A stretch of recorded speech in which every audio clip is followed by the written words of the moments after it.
मन को कंट्रोल कैसे किया जाए।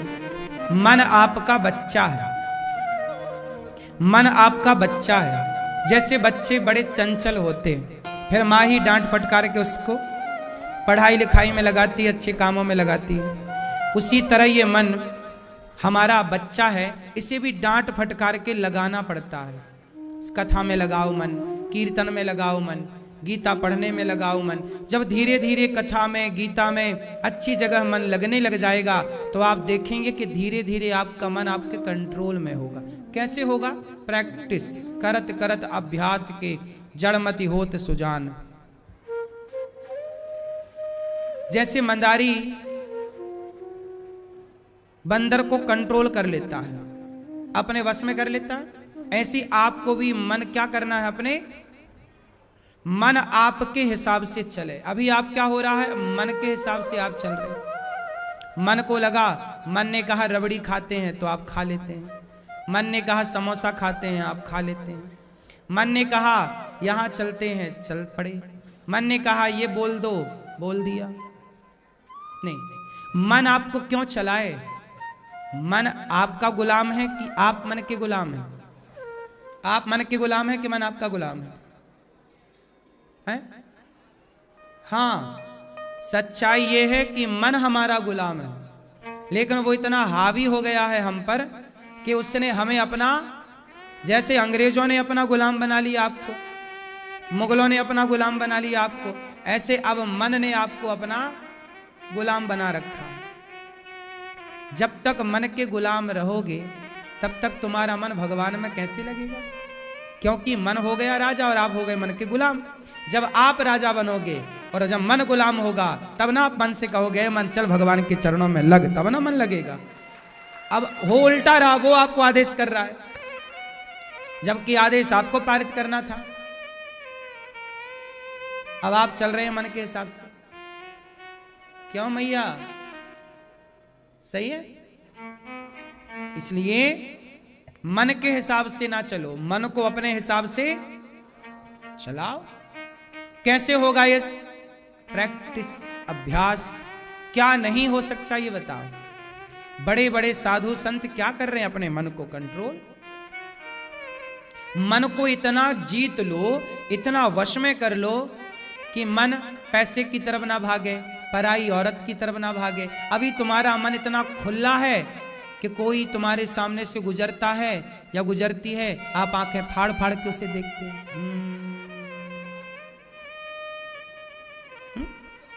तुम्हारा मन इतना अनकंट्रोल है अभी कि तुम्हारे सब कोई देखते हो आप लोग। इसका मतलब कंट्रोलिंग नहीं है अभी। जिसका मन कंट्रोल है वो सोना पड़ा हो यहां 10 किलो तो उसे भी नहीं देखता। क्या करेंगे, हमारा है नहीं तो हम देखें क्यों? मेरे तो गिरधर गोपाल, मेरे तो केवल भगवान है, इसलिए मैं केवल भगवान को देखूंगा, केवल प्रभु को देखूंगा। यह कंट्रोलिंग आनी चाहिए। अब तुम कहीं लड़की देख रहे हो, कहीं लड़के देख रहे हो, कहीं पराई औरत देख रहे हो, पराई पुरुष देख रहे हो, कहीं तुम कह रहे हो ताकते रहते तुझको सांझ सवेरे।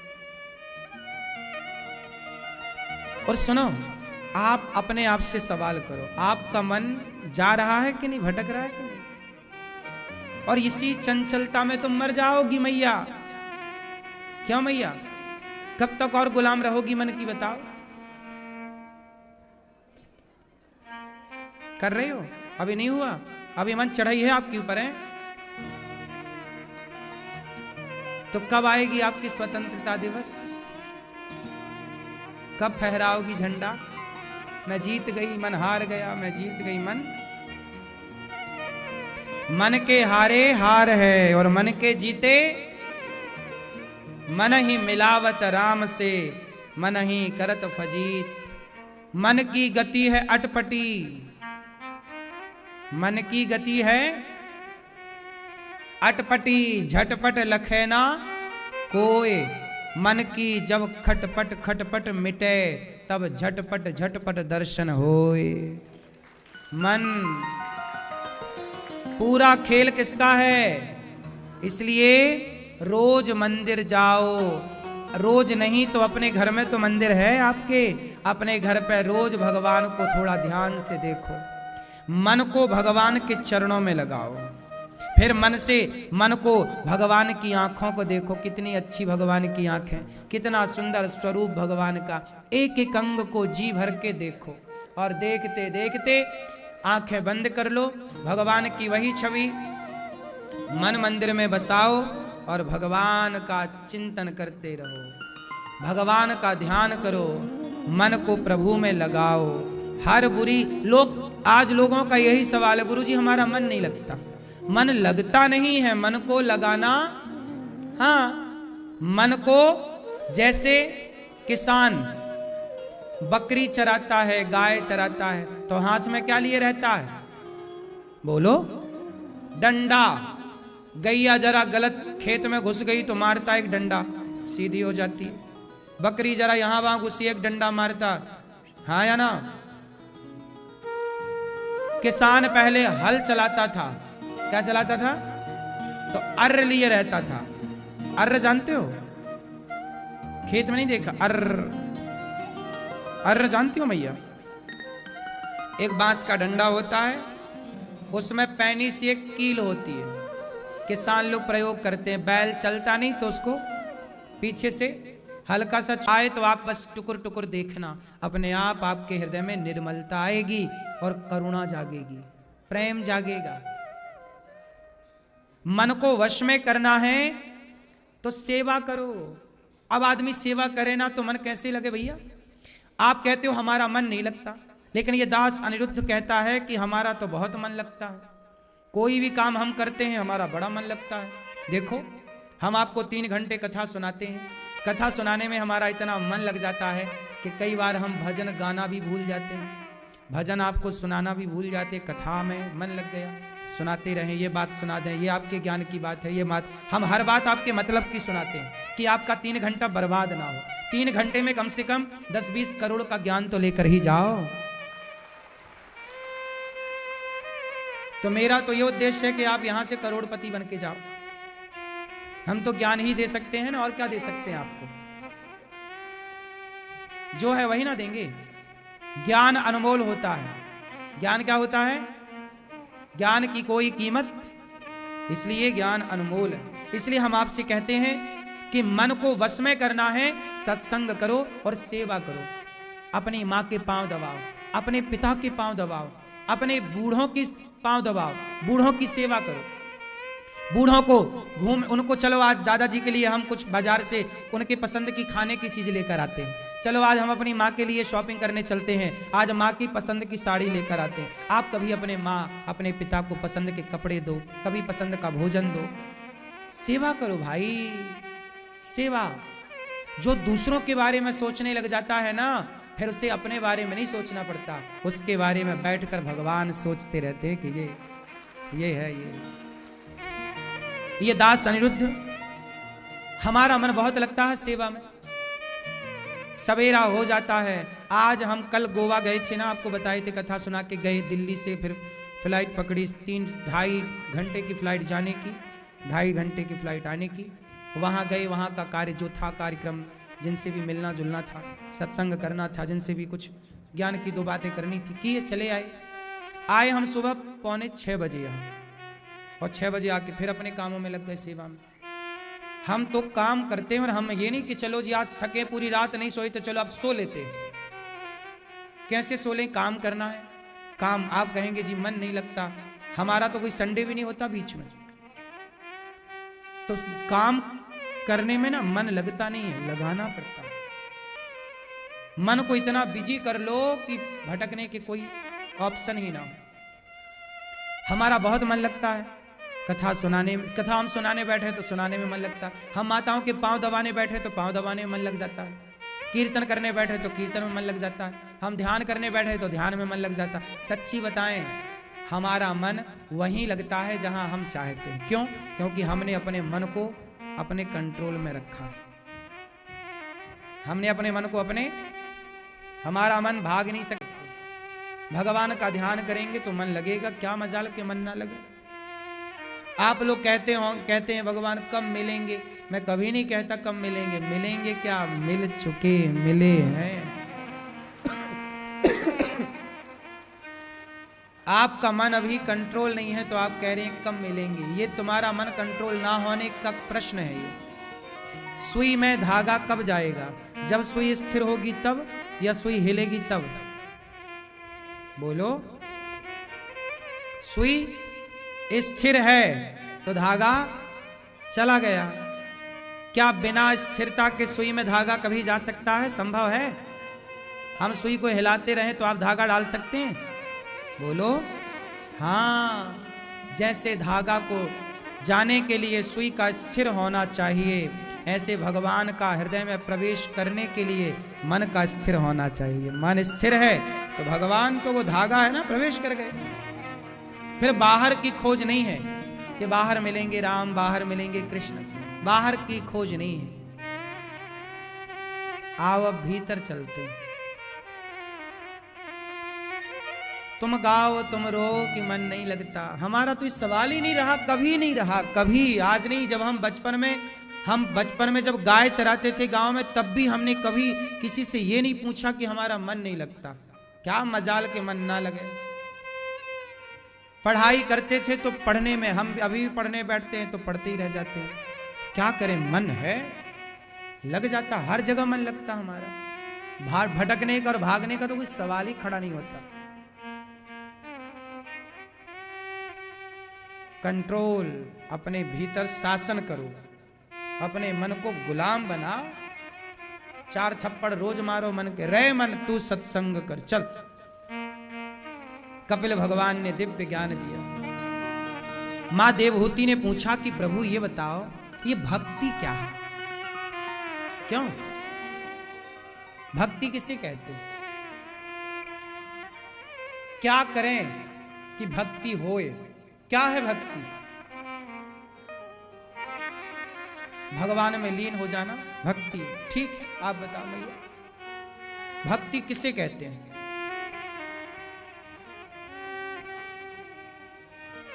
भगवान की भक्ति करना, वही तो कह रहे भक्ति शब्द का अर्थ क्या है?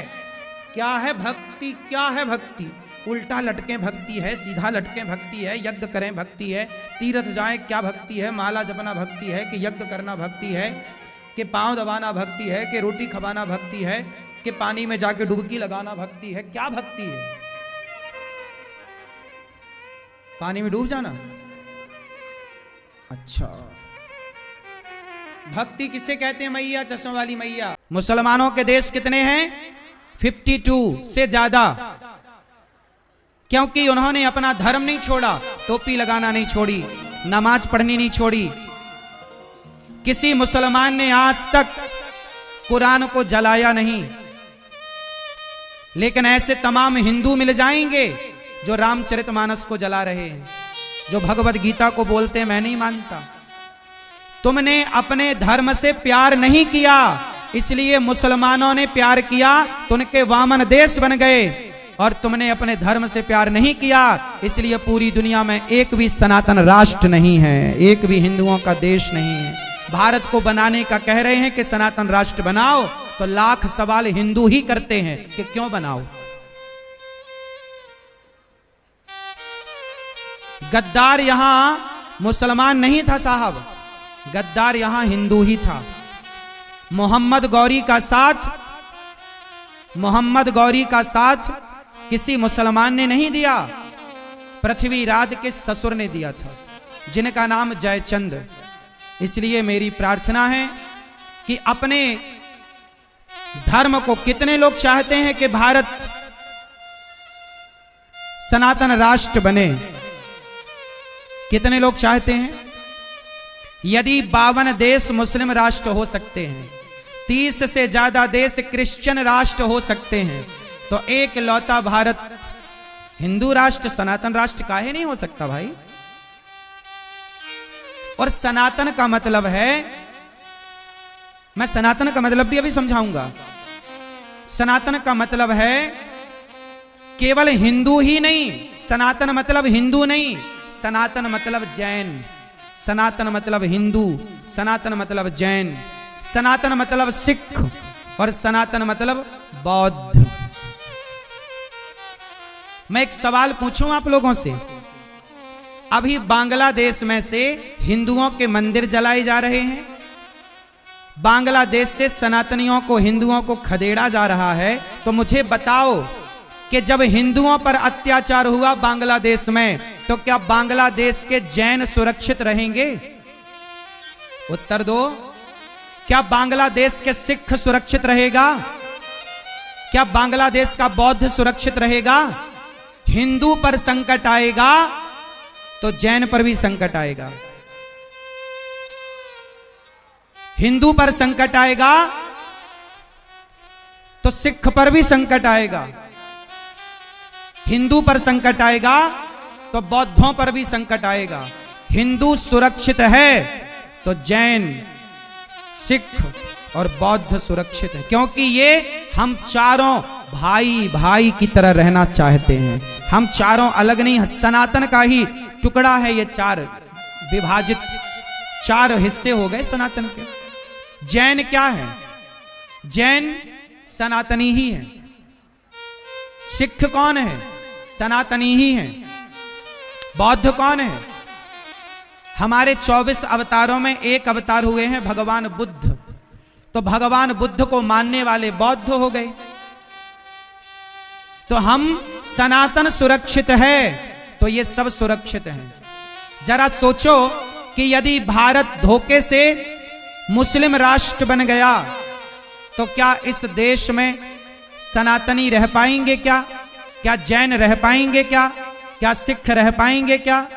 इसलिए जब मैं सनातन की बात करूं तो केवल हिंदू नहीं, उसमें जैन, सिख और बौद्ध सब लोग आ गए। ये सबको मिलाकर सनातन राष्ट्र होता है। ये सनातन राष्ट्र,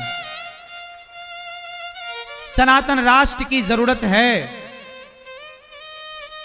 दुनिया ने बना लिए अपने अपने देश, इसलिए बेटा धर्म बड़ा है। मुसलमान किसके लिए लड़ता है? अपने धर्म के लिए लड़ जाता है।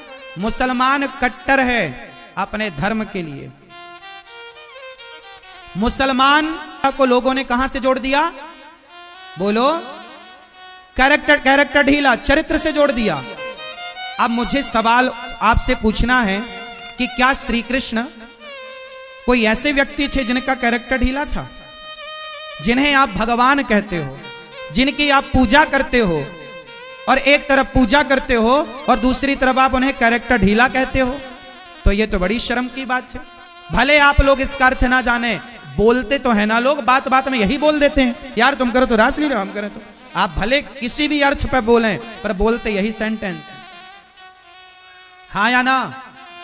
मैया बात सही है कि गलत है? अब मैं आपको बताऊं कि रासलीला का सही अर्थ क्या है। कैरेक्टर ढीला और रासलीला में कितना अंतर है, आओ अब इस कथा को सुनते हैं। कथा कैसी है, मैं आपसे कुछ सवाल पूछूंगा, ध्यान से सुनना और मेरे प्रत्येक सवाल का उत्तर देना।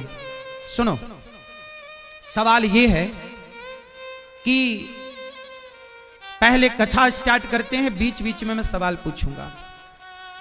कथा ऐसी है कि एक दिन भगवान शरद पूर्णिमा की रात्रि यमुना के तट पर बांसुरी बजाते हैं और गोपियों को बुलाते हैं। काय के लिए बुलाते हैं? रास रचाने के लिए। भगवान ने गोपियों को किसके लिए बुलाया?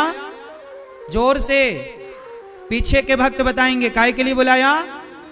रास रचाने के लिए। मैया बताओ, ये रास लीला क्या थी?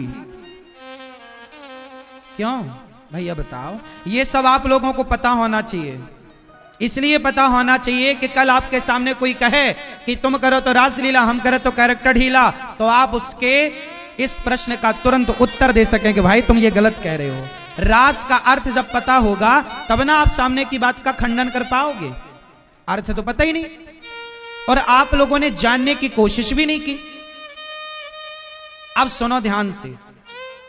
मैया, ओ मेरी माँ, ये सोफे पे बैठी है मेरी माँ, बताओ रास का मतलब क्या था? रास में क्या हुआ? कृष्ण ने रास में क्या किया? बोलो मेरी माँ। एक दूसरे का मुंह ना देखो, आपसे पूछ रहे हैं, बोलो। जितनी सोफे में मैया बैठी हैं सब बताएंगी। चलो क्या रोटी बनाई है? नहीं, सुनो, अब कान खोल के सुनना। रास में क्या हुआ, पहले तो ये देखो कि रास में आया कौन? गोपियां आई। तो गोपियों का मतलब क्या है, आओ जानते हैं। जब रास रचाया गया तो उस रास में भगवान शंकर आए। आए कि नहीं? कौन आया? लेकिन क्या बनकर आए? क्या बनकर आए? गोपी। शंकर जी आए। शंकर जी कौन है? शंकर जी की तीसरी आंख खुली थी तो कौन जला था? शंकर जी के तीसरी आंख जब खुली थी तो किसे जलाने के लिए खुली थी? जोर से, कामदेव। अब ध्यान से सुनना कथा को। भगवान शंकर ने, शंकर जी वो हैं जिनकी तीसरी आंख खुलती है तो कामदेव जलकर भस्म हो जाता है। जो शंकर कामदेव को जला चुके हैं वो शंकर साड़ी पहनते हैं, मांग भरते हैं, चूड़ी पहनते हैं और कृष्ण के पास आकर कहते हैं हमें रास में सम्मिलित कर लो। तो यदि कोई रास लीला में काम वासना रही होती तो शंकर जी वहां क्या करने गए थे भाई? शंकर जी तो कामदेव को जला चुके थे। तो शंकर जी क्या बने? जोर से। तो गोपी का मतलब स्त्री नहीं है। गोपी का मतलब स्त्री होता तो शंकर जी क्या कर रहे हैं वहां पर? तो गोपी का मतलब है गोपी के जैसा भाव, गोपी के जैसी विचारधारा, गोपी के जैसे थॉट, गोपी के जैसा आचरण, गोपियों के जैसा प्रेम, गोपियों के जैसा समर्पण। स्त्री पुरुष से मतलब नहीं है। गोपी कौन है? जिसके अंदर कोई, गोपियों के अंदर कोई कामना नहीं, केवल कृष्ण को पाना है। जो स्त्री, जो पुरुष संसार की कोई वस्तु ना चाहकर केवल कृष्ण को चाहता है वो पुरुष या स्त्री गोपी बन जाती है। यही गोपी भाव है, जहां कृष्ण के सिवा कोई कामना ना हो, कृष्ण के सिवा। और बेटे की उम्र थी 40 साल। 40 साल का बेटा है और माँ बिल्कुल बुढ़िया हो गई, बूढ़ी अम्मा हो गई। लेकिन उस माँ के अंदर अपने बेटे से मिलने की चाह है या नहीं? तो माँ क्या करेगी? जब बेटा 10 साल बाद मिलेगा तो माँ क्या करेगी उस बेटे के साथ? जरा बताओ, बोलो भैया। तुम 40 साल के हो माना की, और तुम्हारी माँ तुम्हें मिलेगी वर्षों बाद तो क्या करेगी? क्या करेगी? गले लगाएगी। और सिर्फ गले ना लगाएगी, तुम्हारे माथे को चूमेगी। तुम भले 40 साल के हो गए, भले तुम्हारे बाल पक गए, लेकिन तुम्हारी मां तुम्हारे गालों को चूमेगी। अब मुझे उत्तर दो कि मां और बेटा गले लगे हैं और मां बेटे के गालों को चूम रही है, मां बेटे के माथे को चूम रही है, तो क्या मां के गले लगने में और गालों को माथे को चूमने में कोई दोष है? बोलो जोर से। जब मां बेटे के मिलन में, गले मिलन में, चूमने में कोई दोष नहीं है तो भक्त और भगवान के मिलन में तुम दोष क्यों देखते हो भाई? वो तो जीवात्मा परमात्मा का मिलन है। क्यों भैया? एक बात बताओ, सिंपल भाषा, मेरी सरल भाषा समझ रहे हो ना आप लोग? और सरल सुनो। आपके अंदर कोई वासना है। मैं लड़की और लड़का दोनों को कहूं, आपके अंदर वासना है।